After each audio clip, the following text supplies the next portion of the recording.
Kaizen Daily Agenda.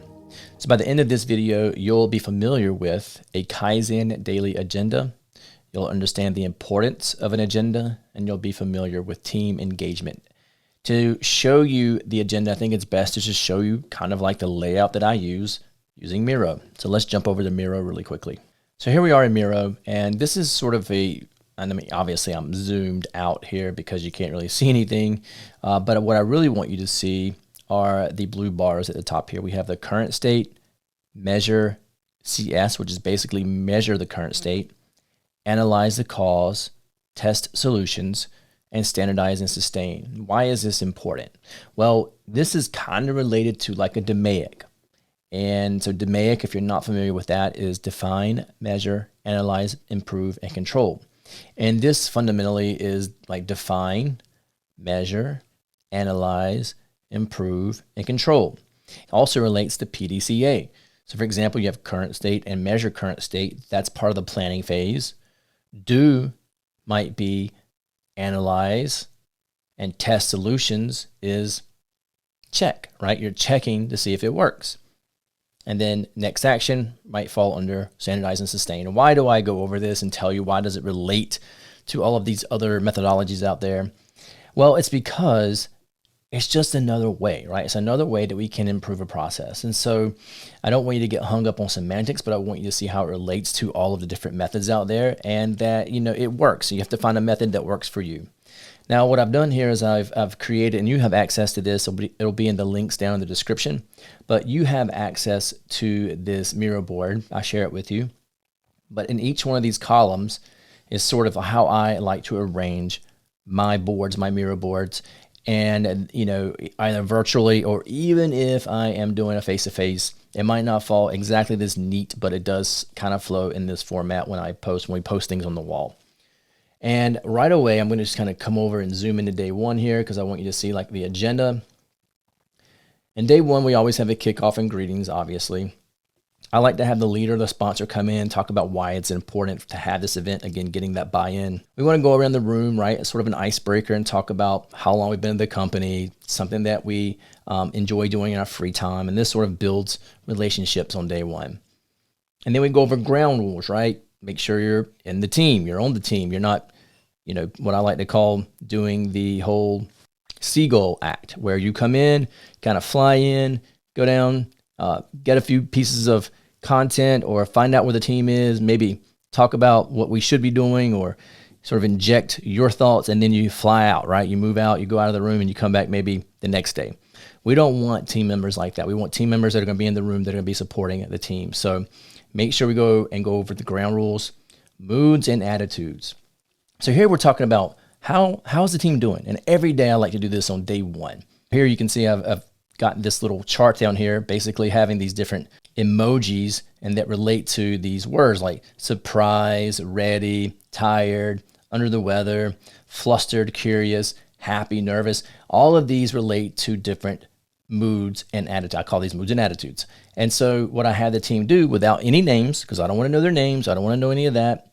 What I do want to know is I want to get a general idea of how everyone's feeling. So if I bring surprised over and nervous, tired, curious, happy, I can start building themes, right? Or I can start seeing if I align these and get a general idea of how everyone's feeling, right? There's always going to be someone that's tired.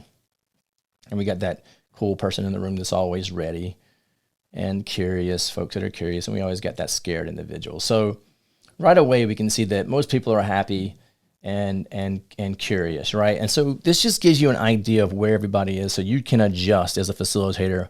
So if you got a lot of flustered in one area, you would say, maybe I need to adjust. Maybe I need to understand what's going on, right? And so I would ask the question. I wouldn't ask anyone to speak up, but most of the time that does happen. And let's be honest, most folks are adults and they don't mind speaking up if they're feeling flustered. So if you start getting a cluster of people being flustered or nervous, and you need to figure out, okay, what's going on? What do I need to do to adjust to get the team on track to make sure we're headed in the right direction? But then we do goal one agenda. And what you're going to notice throughout each one of these agendas, are there going to be some common things that we do? One is moods and attitudes. Two, What needs to be accomplished today? We need to understand exactly what needs to be done today to be successful for the week, right? We have our charter. We go over our charter. We know what metric needs to be improved, but that's at the end of the week. So what do we need to do each day to make sure we accomplish that objective, that metric at the end of the week? So you want to make sure you go over that. Problem solving, rationale, this is all part of the charter. Establish baseline, quick Kaizen training. This is something else we do every single day. Now, I've seen it done where you give all the training in one day. I don't like that method because people get tired if it's a 4 or 5 hour training just to kind of sit through that. And don't forget that a lot of times people have done multiple Kaizens throughout the year. So this might be like the 5th, 6th, 7th time they've seen the same training. That's okay. You still train. I don't like doing it all in one day because it does create, people get tired on that first day. What I like to do is I like to share the tool that we're going to use that day in the training. And then on day 2, we go over the training we're going to use in or the actual tool we're going to use in day 2. And then the day 3, we train on the actual tool we're going to use for day 3. So I like to do it that way. Now, I've seen people do training before the Kaizen event as part of pre-work. I've done that before. Again, I don't like to do that either because folks sometimes forget.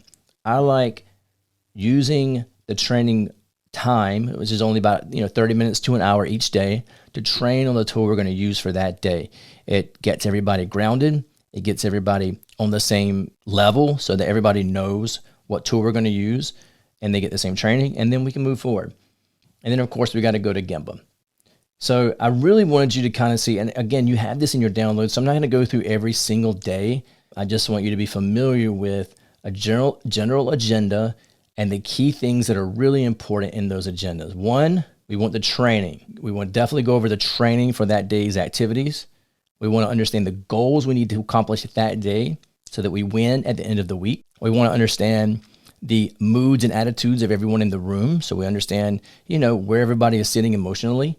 And then we also want to go over progress status at the end of each day. So usually I like to meet as a facilitator, I like to meet with the team leader and sponsor to say, did we get done what we needed to get done today, right? I don't want to wait till Wednesday to do this. And I certainly don't want to wait till the last day. This is every day we're self-correcting. If I'm not facilitating or we're not achieving as a team what we need to achieve, we need to start. The earlier we can find out those things that we're not doing, we can correct faster and we can win for the week. So this basically is like failing early and correcting. So make sure you're meeting with a team leader and sponsor as well as a facilitator. And so those are the key things, okay? And if you do these, you're going to have a strong Kaizen week that's successful. So by now you should be familiar with the Kaizen daily agenda.